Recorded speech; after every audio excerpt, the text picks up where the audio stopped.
that's hard to beat, but I'll try my best.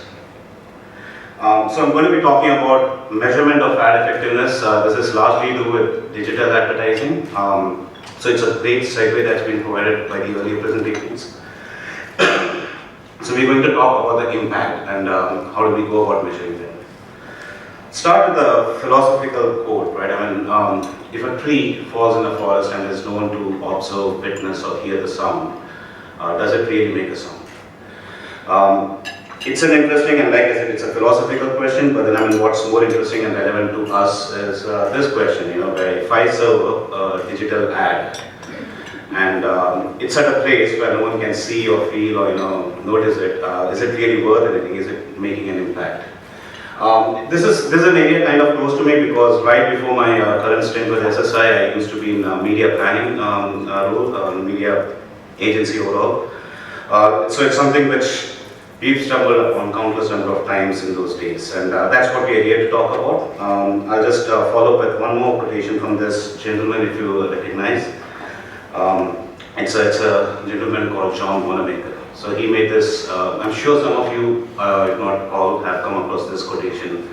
I know half my advertising spend is, it works, and I don't know which half doesn't work.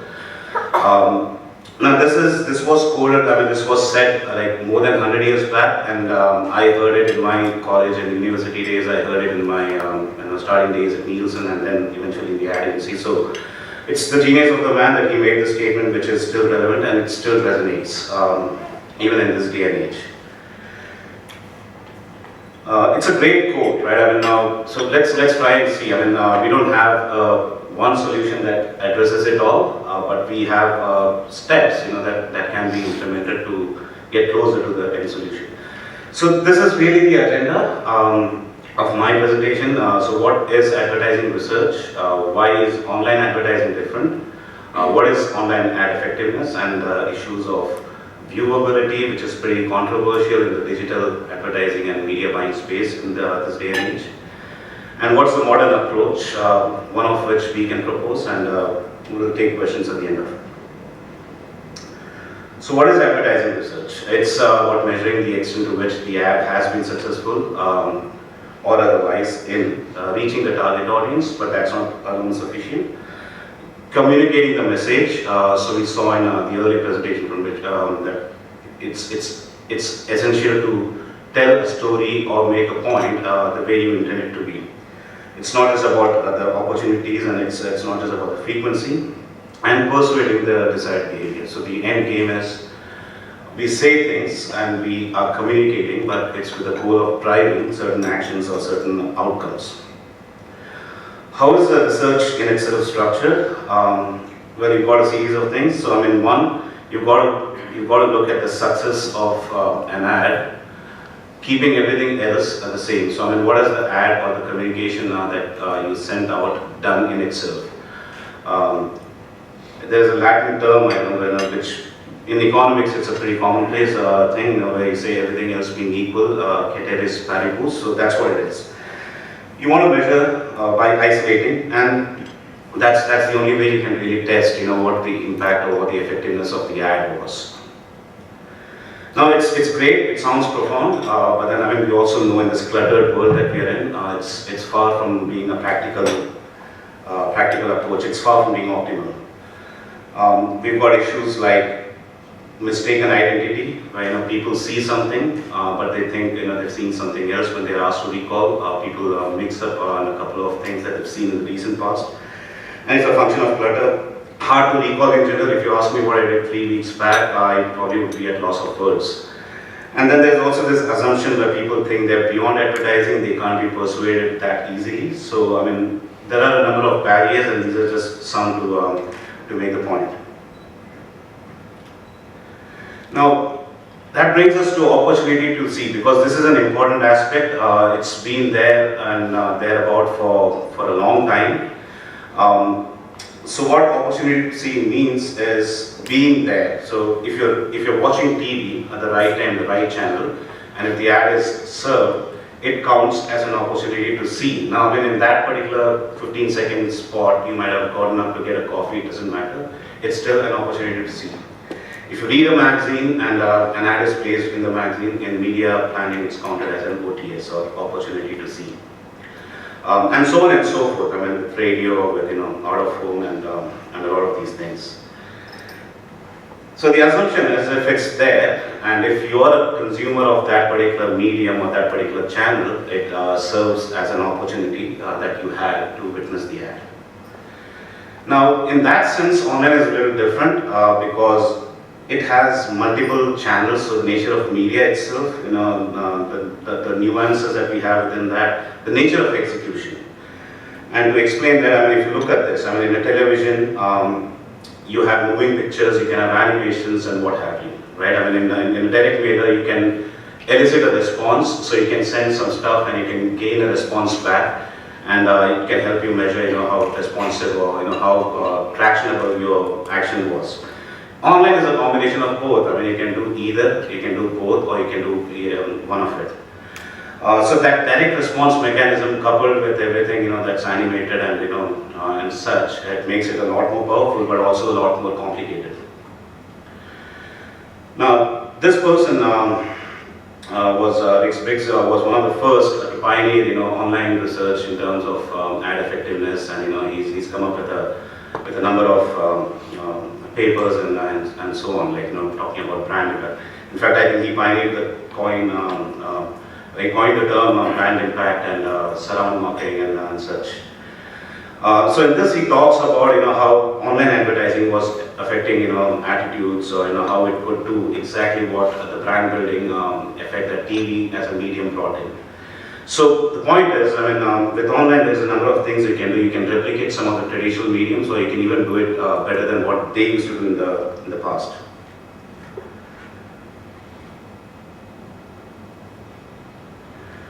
Now, just the nature of media. I mean, we looked in the earlier mention. Traditional advertising effectiveness is, if you're consuming the media, it's a given that you have had an opportunity to see. But in online, there is, and you can work with that, right? I mean, with magazines and with newspapers, there is no dynamic instant validation of you place the ad, how many people subscribe, and how many saw it. With online, you can't afford to get away with that because it has again, it's got to do with the nature of the execution, which is what we'll go in a bit now. So you're looking at channels, different channels. So you're looking at let's say in this case we're looking at Google and Facebook. Both are online. Both have some element of social to it. But then the way they're consumed, the reason they're consumed for is pretty different. And it goes on. I mean, so even within online, even within similar medium or channels within the ballpark, you have a range of differences. You're looking at Wikipedia, Yahoo, YouTube, and all the digital content that Anthony was mentioning in this presentation earlier. Now, how it is delivered is also a factor. So you can have two people looking at the same site, and one getting one ad and one getting the other, or probably one not getting an ad and one getting an ad. So it can be that dynamic, it can be that complex. Now, you saw the ads, so the same website, one has an ad, one has something else, and that's the difference that you can bring in online advertising, which you can't with some of the traditional media. So there are unique challenges that we see in this, right? I mean, there is a recall challenge. Recall of the page within a channel is almost impossible. It's like asking, can you remember page number 457 of this book you read? And then, I mean, recall of the time of visit. Again, I mean, with online, we are online almost all the waking time. So, being present in the channel, on the page, on the time doesn't guarantee anything, right? I mean, consumption of media is not an opportunity to see, at least in digital world, we know that. So this is where the online effectiveness, how do we measure, what do we do to eliminate those opportunities to see which didn't really matter, like, because people didn't actually catch the ad. Before that, just a quick trivia. When did you think online ad effectiveness as a topic or as a field of interest and research started? It could be any of these 3 dates, or I'll throw another one, which is none of these. Any guesses? Alright, so the answer is 1996. So it's as early as it gets. I mean, that's when people actually started, thinking about tracking the effectiveness of online ads and what it brings to the game. And we've been chasing since then. I mean, there have been a number of things. So we've seen cookies come up, then cookies getting killed. The pop-up invites, in our industry, like pop-up invites to survey was one of the first ways online survey started. I mean, pop-up blockers are a commonplace now. I mean, so that's not an ideal mode anymore. So the short of it is, technology has been paving way, technology has been creating problems, and then technology has been used to solve those problems. So we are kind of chasing the tail constantly on this, and that's where we are. But since then, I mean, since 1996 to where we are, and what's happened is a number of things. But I mean, now cookie permissions is a thing. So you've got to ask permission before dropping a cookie, which, though funnily in some cases I find there are websites which provide that option neatly, but with one option which is ugly. More like my wife, and she gives me an option. There's only one to choose from. So with that in mind, I mean, we've got some modern approaches, and while the earlier idea was to drop a cookie in the ad itself and then let the cookie do the work and get you the tracking metrics and statistics, now with a panel that we or a company like us has at their disposal, and it's being used for consumer surveys anyways, and you've got a range of passive data that's already sitting in terms of demographics, in terms of certain preferences, ownership of things and such. Why not just panel the cookie itself? Why not make the panel cookie, like get people to accept once and adding the double opt-in option, and get people to be willing to be cookied, which means you don't have to worry about the ads and getting the cookies deleted on the ads every time that happens, because the person you are tracking is already being cookied. Now, even if you did nothing else, right, I mean, just doing that is going to give you a sense of the target audience. So, I mean, that information already resides in the panel. You can count unique users. So, between one person seeing the ad 10 times and 10 people seeing the ad once, you can discern the metrics in that sense. And you can get over the response rate problem as well. I mean, so you don't have to worry about, I did an ad and, I need to get people to recall and, describe what they saw, what they didn't see, what they liked, and so on. So you get over that because now you've got to passively, someone has seen the ad or they haven't seen the ad. So an example is this. I mean, if you looked at the earlier example of this lady, watching television, now if you put this in a digital context, you can create a control and a test group. And in one case, the panelist is cookied, so we'll know when she's seen the ad, and we know there's been no opportunity to see. And in the other one, we know that she's been exposed and she had the opportunity to see and she's seen the ad. So it sounds great. The problem is, now 54%, I mean that's more than half of all digital ads aren't seen. And by this, I'm not talking about OTS or it being served on the screen you're on, but is it within the viewable range? So this brings us to another term which I said it's pretty controversial. I know we've had countless arguments on this in our advertising days. When it wasn't just a question of impressions and and such. It was like, was it meaningfully viewable? How do we measure viewability? So that's a relatively new metric, and this is, in short, it means was it sufficiently or was it adequately viewed? I mean, being on the medium, on the page at the time you're accessing it is one thing, but then was it within the viewable range? And it answers questions as to why. So that will provide answers as to why, even though it was served that close to the respondent or the consumer, why there was no traction or why it didn't make an impression. So viewability, I mean, this is more of a measure of a person who's actually had the opportunity to see with a certain riders attached to it. So this comes from a newspaper paradigm. So above the fold and below the fold refers to how newspapers were folded and people would read them either on the go or at home.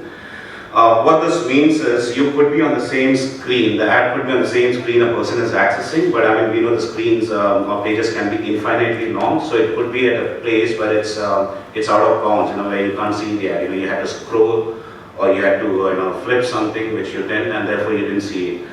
So here we can discern between whether it was present and was it in the viewable, so in the range where your eyeball can gaze it, was it present in that zone. So the traditional is it's exposed either ways because it's there at the time when you're consuming. But now, I mean, with the modern approach, you can actually differentiate between that and the true exposure. So the way we do it is we get, like I said, we get consent from the panelists with the cookie. So with that, we can track that exposure online to the ads and a lot more. The campaign itself is tagged, so we drop in a pixel or a beacon on the ad, and then that communicates with the cookie and the cookie that the panelist has on their device, and it helps us collect information. So like I said, even if we didn't go ahead and do a survey or we didn't ask them questions more pertinent to the ad itself, just by doing this, we have a plethora of passive data that sits. In what we do, we provide a live dashboard where you can also monitor this as it goes and as the information starts getting captured. In doing this, in our case, we've tied up with a tech company called DMAI. So these are the guys who are providing the back-end technology to what we do. Right, there have been many options in the market, but we reviewed a lot of them, but DMAI provides a better take on all the boxes when we looked at a range of factors. So whether it's in terms of the ABC audit scores, or is it in terms of compliance is a big thing. In Europe with all the PDP laws and privacy laws and data governing laws, it's an important area. So it was important to have a partner who's got that. So DMAI helps set this technology. They are the ones who bring in the tech aspect, so they kind of provide the software and we provide the hardware in form of panels and the panel data. And the fusion of which helps us get to what we call as true ad effectiveness. So in this, there's a number of things we can do. We can test ads for different creatives. We can differentiate between copy A versus copy B, format A versus format B, or a permutation and combination of that. We can get the audience insight. So now we don't just get the numbers in terms of there were 1,000 impressions or a million clicks or whatever. We also know what the target audience that accessed this ad or that was reached, they look like. So we know if there was a spillage, if we went above and beyond our target audience, if the ad was supposed to be female, and we start seeing a significant amount of males being served the ad, so we know there's something wrong either with the planning or with the choice of the media or the location or the timing and so on. It can help measure the decay rate, which is again pretty important in media. Like I said, decay has to do with how impressive your ad was over a period of time, because you start losing cognizance and memory. You can measure the frequency. So to your question, Anthony, about 3 plus or 4 plus, what is the rule of thumb? We can start building norms based on what we see as frequency and how it's worked in uplifting the brand metrics. And again, we can also go in, so we can also do a test and control, which means we can talk to people who've seen the ad and ask them the same set of questions that you would ask someone who's not seen the ad, and we can see if there is any palpable difference in the two sets of data or two sets of responses. And to give you a glimpse of because I've mentioned dashboard I think a few times, so this is what it looks like. And this data you're seeing is not even survey data. This is just raw data that's coming from the passive data collection by serving the ads and the cookie, the panelists, and the information that resides with us. So this is largely campaign metrics fused with demographics and some of the relevant information that we can pull from the panel without having to do anything. How it can help, like I said, it can help determine whether the ad, for all the planning and for all the strategy, did it really hit the note that it was intended to hit? Did it capture the audience that we intended, and so